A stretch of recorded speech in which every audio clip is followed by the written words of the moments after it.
حضرت صلی اللہ علیہ وآلہ وسلم پر وحی کا ابتدائی دور اچھے سچے پاکیزہ خوابوں سے شروع ہوا۔ آپ خواب میں جو کچھ دیکھتے وہ صبح کی روشنی کی طرح صحیح اور سچا ثابت ہوتا۔ پھر من جانب قدرت آپ تنہائی پسند ہو گئے اور آپ نے غار حرا میں خلوت نشینی اختیار فرمائی اور کئی دن اور رات وہاں مسلسل عبادت اور یاد الہی و ذکر میں مشغول رہنے لگے۔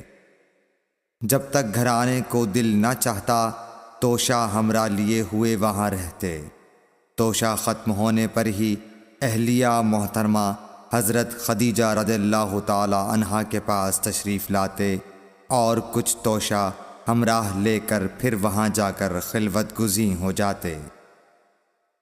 یہی طریقہ جاری رہا یہاں تک کہ آپ پر حق منکشف ہو گیا اور آپ غار حرا ہی میں قیام پذیر تھے کہ اچانک حضرت جبرائیل علیہ السلام آپ کے پاس حاضر ہوئے اور کہنے لگے کہ اے محمد پڑھو۔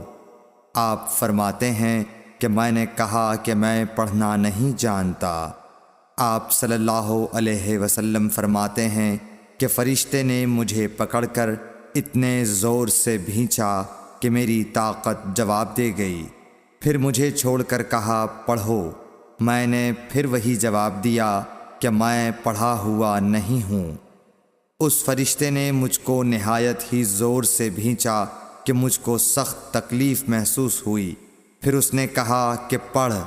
میں نے کہا میں پڑھا ہوا نہیں ہوں۔ فرشتے نے تیسری بار مجھ کو پکڑا اور تیسری مرتبہ پھر مجھ کو بھینچا۔ پھر مجھے چھوڑ دیا اور کہنے لگا کہ پڑھو اپنے رب کے نام کی مدد سے جس نے پیدا کیا اور انسان کو خون کی پھٹکی سے بنایا۔ پڑھو اور آپ کا رب بہت ہی مہربانیاں کرنے والا ہے۔ بس یہی آیتیں آپ حضرت جبرائیل علیہ السلام سے سن کر اس حال میں غار حرا سے واپس ہوئے کہ آپ کا دل اس انوکھے واقعے سے کانپ رہا تھا۔ آپ حضرت خدیجہ کے ہاں تشریف لائے اور فرمایا کہ مجھے کمبل اوڑھا دو، مجھے کمبل اوڑھا دو۔ لوگوں نے آپ کو کمبل اوڑھا دیا۔ جب آپ کا ڈر جاتا رہا تو آپ نے اپنی زوجہ محترمہ حضرت خدیجہ رضی اللہ تعالی عنہا کو تفصیل کے ساتھ یہ واقعہ سنایا اور فرمانے لگے کہ مجھ کو اب اپنی جان کا خوف ہو گیا ہے۔ آپ کی اہلیہ محترمہ حضرت خدیجہ رضی اللہ تعالی عنہا نے آپ کی ڈھارس بندھائی اور کہا کہ آپ کا خیال صحیح نہیں ہے۔ اللہ کی قسم آپ کو اللہ کبھی رسوا نہیں کرے گا۔ آپ تو اخلاق فاضلہ کے مالک ہیں۔ آپ تو کنبہ پرور ہیں، بے کسوں کا بوجھ اپنے سر پر رکھتے ہیں، مفلسوں کے لیے آپ کماتے ہیں، مہمان نوازی میں آپ بے مثال ہیں اور مشکل وقت میں آپ امر حق کا ساتھ دیتے ہیں۔ ایسے اوصاف حسنہ والا انسان یوں بے وقت ذلت و خواری کی موت نہیں پا سکتا۔ پھر مزید تسلی کے لیے حضرت خدیجہ رضی اللہ تعالی عنہا آپ کو ورقہ بن نوفل کے پاس لے گئیں جو ان کے چچا زاد بھائی تھے اور زمانہ جاہلیت میں نصرانی مذہب اختیار کر چکے تھے اور عبرانی زبان کے کاتب تھے۔ چنانچہ انجیل کو بھی حسب منشائے خداوندی عبرانی زبان میں لکھا کرتے تھے۔ انجیل سریانی زبان میں نازل ہوئی تھی، پھر اس کا ترجمہ عبرانی زبان میں ہوا۔ ورقہ اسی کو لکھتے تھے۔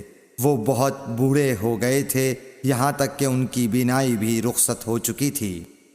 حضرت خدیجہ رضی اللہ تعالی عنہا نے ان کے سامنے آپ کے حالات بیان کیے اور کہا کہ اے چچا زاد بھائی، اپنے بھتیجے محمد صلی اللہ علیہ وسلم کی زبانی ذرا ان کی کیفیت سن لیجئے۔ وہ بولے کہ بھتیجے آپ نے جو کچھ دیکھا ہے اس کی تفصیل سناؤ۔ چنانچہ آپ صلی اللہ علیہ وآلہ وسلم نے از اول تا آخر پورا واقعہ سنایا، جسے سن کر ورقہ بے اختیار ہو کر بول اٹھے کہ یہ تو وہی ناموس معزز رازدان فرشتہ ہے جسے اللہ نے حضرت موسیٰ علیہ السلام پر وحی دے کر بھیجا تھا۔ کاش میں آپ کے اس عہد نبوت کے شروع ہونے پر جواں عمر ہوتا، کاش میں اس وقت تک زندہ رہتا جب کہ آپ کی قوم آپ کو اس شہر سے نکال دے گی۔ رسول کریم صلی اللہ علیہ وآلہ وسلم نے یہ سن کر تعجب سے پوچھا کہ کیا وہ لوگ مجھ کو نکال دیں گے، حالانکہ میں تو ان میں صادق و امین و مقبول ہوں۔ ورقہ بولا، ہاں یہ سب کچھ سچ ہے، مگر جو شخص بھی آپ کی طرح امر حق لے کر آیا لوگ اس کے دشمن ہی ہو گئے ہیں۔ اگر مجھے آپ کی نبوت کا وہ زمانہ مل جائے تو میں آپ کی پوری مدد کروں گا، مگر ورقہ کچھ دنوں کے بعد انتقال کر گئے، پھر کچھ عرصے تک وحی کی آمد موقوف رہی۔ صحیح بخاری حدیث نمبر 3۔